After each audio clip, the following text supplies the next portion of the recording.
Alrighty, welcome to the program. My name is Kareem Kanji. This is XConnectTO, brought to you by thirdocean.com. Again, before we get started, I want to thank the wonderful boys and girls here at B Notions and Hearth TV for helping us out with producing this show. So when you're listening to this or watching this, why don't you do this? Take a couple of seconds, go onto Twitter and say thank you at Hearth TV for supporting independent media like XConnectTO the show. So thank you so much for that. We have a wonderful guest today, Ben Zlotnick. Did I pronounce that correctly? Yes, you did. Wonderful. Perfect. How you doing? Very good, and thank you for inviting me to the show. Hey, no worries. Thanks so much for coming on today. I guess first of all, I wanted to start. The reason that we're sitting down, you've got a new startup on the go called Incubes. That's correct. So what is Incubes? So Incubes is basically, it's a private early stage tech incubator that we're starting up in Toronto itself. Okay. We started off, we launched the site a little over a month or so ago. The feedback that we received has been phenomenal. Incubes.ca? It's incubes.ca, Okay. and the feedback has been just great. And that ranges from startups to people that want to become mentors, to investors themselves. It's been ongoing, and most of our marketing that we've done with it is just through social media, Okay. Twitter, Facebook, LinkedIn, and we have a consistent flow of applications that have been coming through this way. Most of the startups that have applied to date, some of them obviously just have some ideas, and those aren't the ones that we're looking to bring on board. Sure. But some of the startups have already been, they had revenue streams that are already coming in. Wonderful. Which is great, but they want to be involved within the Toronto community. Currently in Toronto itself, there are a number of incubators, Yeah. but this is a private tech startup that we're looking to bring to the city of Toronto. Okay. And that's why we feel that the feedback has really been great. I mean, we even have mentors, many mentors throughout the city and outside of the GTA that are looking to come on board only because they want to give back to the community. They've been helped out along the way, and they feel that, okay, these are brand new startups that are in early stage, and they feel with their experience and their knowledge they can give back to the community, and this is one way that they can go about doing it. That's very interesting. So I want to go into more detail and depth on everything from the how and why of Incubes to what you guys want to do with the program, with the incubator. But let's take a few steps back and talk about you're an entrepreneur at heart, and not necessarily a traditional tech entrepreneur. You've got a couple of businesses. You've got a plant encyclopedia, and you've also got another business, Aiden Earthworks. Aiden Earthworks. I have it here in my LinkedIn right here. Aiden Earthworks, what's that all about? So I'll give you a little bit more of my background. I Yeah. started off in 2003, started a company called Aiden Landscape and Design, which is a landscape design construction company. I started off in 2003, and it's grown from basically, we can cut your grass at a residential house to building large condos, carpentry, stonework, masonry, softscaping, hardscaping. Interesting. So I would say around a year and a half or so ago, I had this idea where I wanted to somehow go global. Okay. And the only real way to go global within any industry on a fast-paced basis is through the web. Sure. So my idea was to put out a site that would give me the ability to design landscaping across the world. So that was my first, foray into the tech world. Obviously, I knew about the standard things like Twitter and Facebook, but I wasn't heavily involved with it. And one thing that I've come to realize is that if you're not involved in the tech world, it's a completely different ballgame. Now, what was your background before this? Did you do landscape design at university or college, or? I actually do not have a landscaping background. I have a business degree background from York University. Okay. So I graduated in 2000, and I worked in sales for a couple of years before I went into a service business as a landscaper. I did take a number of courses there's a big association called Landscape Ontario Association, which is probably one of the largest landscape associations in the world. Okay. And I took a number of courses within that realm, which obviously brought me to that industry, which is obviously a very traditional industry, grass always grows, snow always falls. Yeah. So it's something that's consistent, and as long as your, customer service is fantastic and your quality control is great, then you should do relatively okay. But I've been able to build it up over the years from, 1 or 2 trucks up to 20, 25 trucks. Fantastic. So we're well on our way with that, but I've now gone into the tech industry alongside with my traditional business. So it's like you had this, what we said earlier before we started recording, a traditional bricks and mortar business. You wanted to go global. You figured I need to kind of put this on the web somehow, and said I might not be able to take my truck from Toronto to Sweden, but I could design from correct. Toronto to Sweden. And so how was that journey? What was that like? So it was very interesting because I was looking, obviously I don't have a tech background, so I don't code, I don't have any of that information. What I was looking for was somebody that could fill that need, and what I found was a person by the name of Travis Corey, who's been working with me for the last 1.5 years. Yeah. He has actually a very interesting background. He has a landscape design background. He comes from Vancouver, out of the West Coast. And I would say around 15 years or so ago, he sold his landscape business. And for the last 10 or 15 years, he's been exclusively involved in startups, mainly on the West Coast, but as well overseas. Okay. So he had that mix as far as a landscape background, as well as the startup industry. He knew everything about it. He had worked for companies that he had taken to IPO, and he had the wherewithal to get it started. So we started off, I would say, around 1.5 years or so ago, and one of the first things that we decided we were going to work on was something called the Plant Encyclopedia. Okay. The Plant Encyclopedia is a wiki-based platform. Okay. It is currently the largest plant database in the world. Interesting. So if you go online to the plantencyclopedia.org, you can see over 300,000 plants that are currently listed.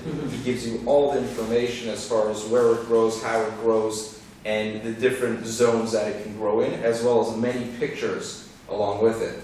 Now, it's a wiki-based platform. It's Creative Commons, so it's open for anybody. Anybody can use it, and anybody can edit it, and anybody can add to it. So it's really phenomenal. I mean, we've got people that have been emailing us and doing different things from across the world, whether it's from right here in Toronto, or people in Australia, the Middle East, Africa. It's fantastic. What was the reason for that? I kind of see there's some similarities with landscaping and this plant encyclopedia, but what was let's put this wiki project together. What was the reasoning behind that? Definitely. So one of the first things is that we wanted to attract people to come to the site.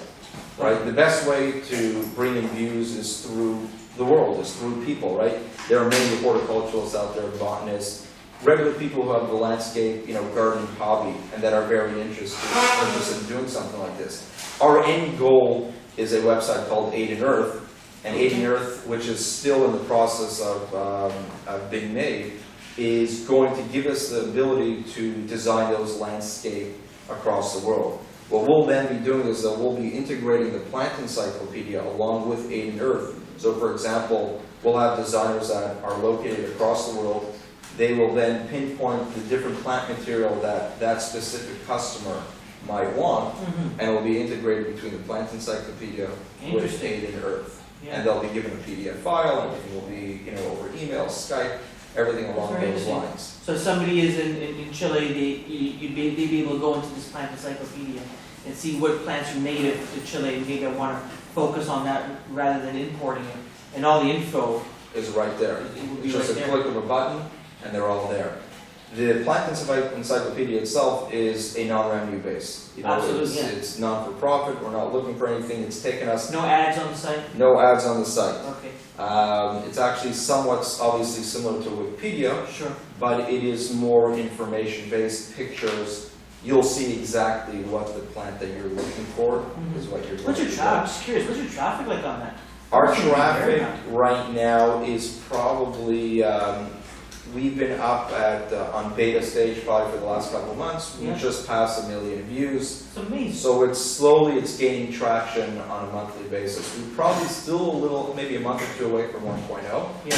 And so we haven't even actually, launched. Yeah. Right, so we haven't done any PR, any marketing, besides for obviously the different people that we've talked to. Absolutely, and I'm sure it's huge SEO as well. Definitely. We will be able to, with SEO, it will take some time, but we have all of the plant materials that are listed on the site, and over time, obviously our SEO will only, get bigger Only and grow. grow. As you guys launch, as more people are linking to it, Absolutely. I mean, it could be huge. Yeah, one of the main things that we have actually set up is we're in talks with a number of different associations across the world, mainly Landscape Ontario, who will be embedding the plant encyclopedia into their site. So anybody that goes to Landscape Ontario site, they can go to the plant encyclopedia and it will be embedded right there for them. That's amazing. So those are just different partnerships that we're working on currently. It makes sense. I'm sure they're more than happy to have this resource that's been built for them. 100%. And so now today we're talking about incubes. So is this Travis also involved with incubes? Travis is heavily involved in So you move from planting and shoveling snow to opening up Toronto's next incubator space.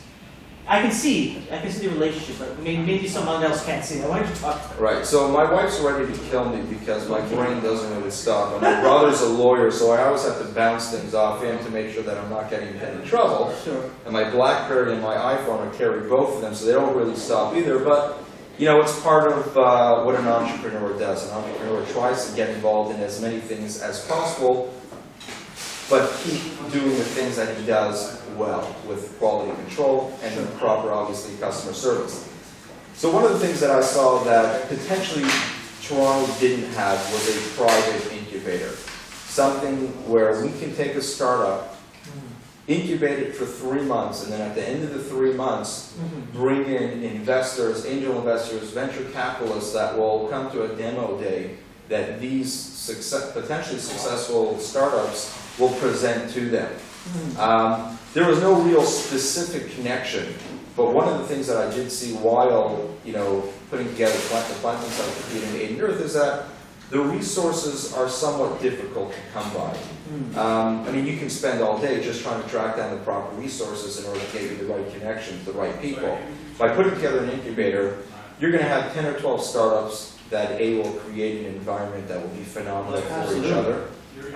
By bringing in 40, 50, 60 mentors that have a broad range of expertise and experience. So you're going to have people that have business acumen, to marketers, to successful entrepreneurs, lawyers, accountants, that will give these startups the knowledge and the ability to continue with what they're doing.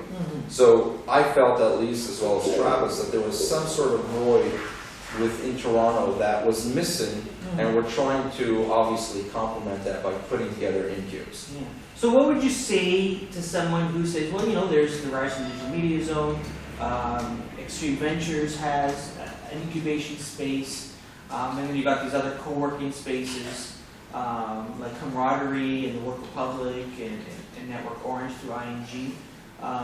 Where do you see Incubes fitting into all of this? So where we fit in is that, first of all, it's privately held.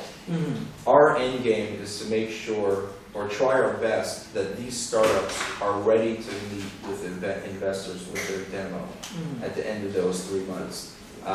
One of the, issues that some startups have is that they don't have that business background. And with our mentors that we've chosen, and if you go to incubes.ca, you can actually see many of the mentors, not all of them are listed, but you'll see many of the mentors that are joining us, and they're going to provide them with that information as well. We have Travis who will be on board full-time as a business developer. We have a PR and marketing person that will be there full-time as well. So I guess where we differ to a certain degree is that we're not necessarily a co-working space. Sure. We are not politically motivated, and we are not connected to anybody. So we're open. We don't have a specific niche, like, for example, we're only accepting startups that are involved with mobile. We're broad range. It has to be obviously tech-oriented, but it is open. Can I say that in a couple of years from now, after a number of different rounds, that will be at a different place, and we'll only be accepting specific times? We'll only be able to tell with that time. Yeah, time will only tell on that one. So when do you guys start up? So we are actually right now, this week and next week, we have vetted out all of the applications. We are currently interviewing the 20 to 30 that we had chosen from the vetting process. Yesterday, for example, was our first day. We had 6 startups come through. And I'll just tell you that some of these startups are phenomenal. Give me some examples. I don't know if you're allowed to say any names. If you are, fantastic. But if not, what sort of companies have you seen so far? They have, I can't say the actual names just yet. We are looking to start up for December 1st, and that's when all the decisions and everybody will be picked, and obviously be well aware of what's going on.